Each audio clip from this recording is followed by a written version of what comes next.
ত্রয়োদশ সংসদ নির্বাচন সামনে রেখে রাজনৈতিক দল ও প্রার্থীর আচরণ বিধির খসড়া ওয়েবসাইটে প্রকাশ করেছে নির্বাচন কমিশন। রবিবার খসড়ার বিষয়ে মতামত দেওয়ার জন্য 10 জুলাই পর্যন্ত সময় দেওয়া হয়েছে। এতে ভোটের প্রচারে প্রার্থীর পোস্টার ব্যবহার নিষিদ্ধ করা হয়েছে। এ বিষয়ে আলোচনা করতে এই মুহূর্তে রাজধানীর পল্লবী থেকে আমাদের সঙ্গে যোগ দিয়েছেন নির্বাচন ব্যবস্থা সংস্কার কমিশনের সদস্য জেসমিন টুলি।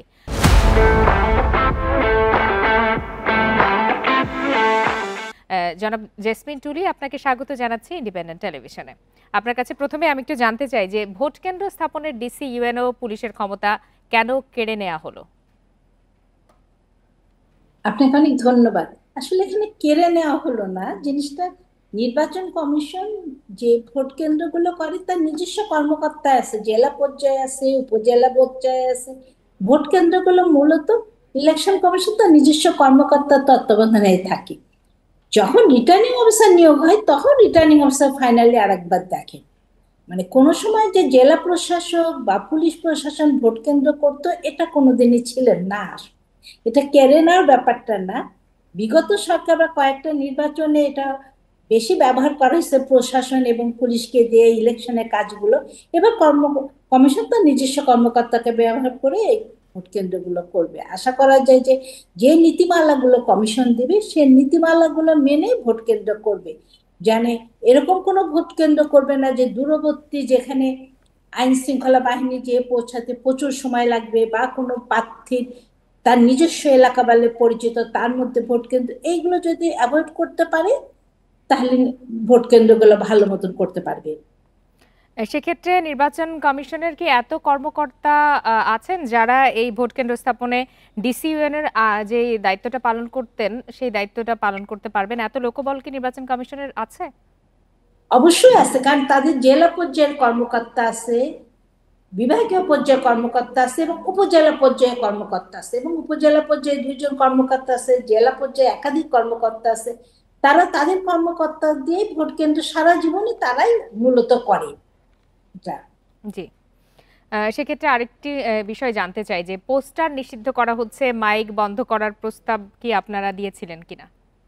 হ্যাঁ, আমাদের সংস্কার কমিশন থেকে পোস্টার নিষিদ্ধ বিষয়টা ছিল, মাইককে সীমিত করা করা ছিল, লিফলেট এগুলো দেওয়ার কথা ছিল, তারপর সামাজিক যোগাযোগ মাধ্যমের মধ্যে প্রচারের যে ব্যবস্থাগুলো ইলেকশন কমিশন যে খসড়াটা করেছে অনেকটা সংস্কার কমিশনের সুপারিশ এগুলো ছিল।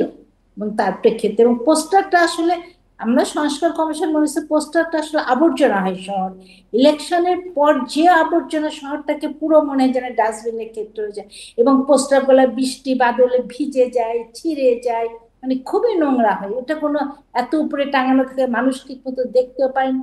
তাতে লিফলেট দিবে, বিলবোর্ড থাকবে, সেগুলো দিয়ে তারা তাদের হাতের কাছে পৌঁছাবে, এবং ভোটার ক্যান্ডিডেট যেন ডোর টু ডোর যায়, ভোটারের কাছাকাছি যায়, সেই জন্য কিন্তু আরো এই হ্যান্ডবিল, তারপরে লিফলেট এগুলোর জন্য বলা হয়েছে। আরেকটি বিষয়, আপনারা বলেছেন যে সামাজিক যোগাযোগ মাধ্যমের প্রচার চালাতে পারবেন। কে কি করছে সামাজিক মাধ্যমে সেটি কি তদারকি করা সহজ হবে নির্বাচন কমিশনের জন্য?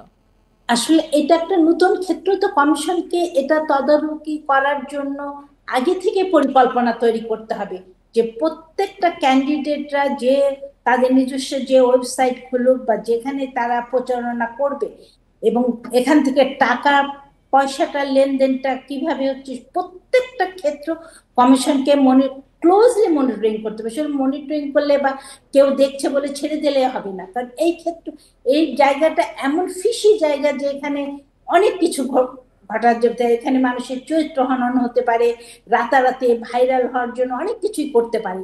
সেই জি। জন্য কমিশনকে একদম পূর্ব পরিকল্পনা করে একদম কি ধরনের অপরাধগুলো ঘটতে পারে তার মোটামুটি ধারণা নিয়ে একটা কার্যপরিধি করে কিছু কিছু কমিটি কিছু কিছু দায়িত্ব বন্টন করে দিতে হবে এক্ষেত্রে। আরেকটি বিষয় জানাবেন যে সরকার এখনো নির্বাচনের দিনক্ষণ ঘোষণা করেনি, তাহলে কমিশন কিভাবে তাদের প্রস্তুতি নেবে?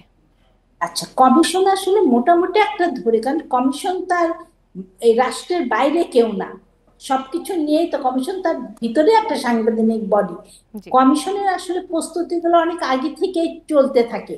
এমন যে নির্বাচনে তো মোটামুটি একটা ধারণা সরকার কর্তৃক পেয়েছে কমিশন, যে ডিসেম্বর টু জুন, তার মধ্যে আছে যে হ্যাঁ এখন ফেব্রুয়ারি, তো এর মধ্যে তো কমিশন হওয়ার পর থেকে, কমিশন যখনই নিয়োগ পেয়েছে তখন থেকে তারা এই নির্বাচনকে সামনে রেখে তাদের কাজগুলো আসলে করছে। হ্যাঁ, তফসিল ঘোষণাটা হয়তো সব শেষে হবে যে কোন তারিখে ভোট গ্রহণ হবে, কিন্তু ভোটের জন্য কি কি লাগবে সে কাজগুলো তো কমিশনকে অবশ্যই আগে থেকে করতে হবে, এবং তার অলরেডি তারা এই কাজটা করছে। জি, জনাব জেসমিন টুলি, আপনাকে অসংখ্য ধন্যবাদ আমাদেরকে সময় দেওয়ার জন্য।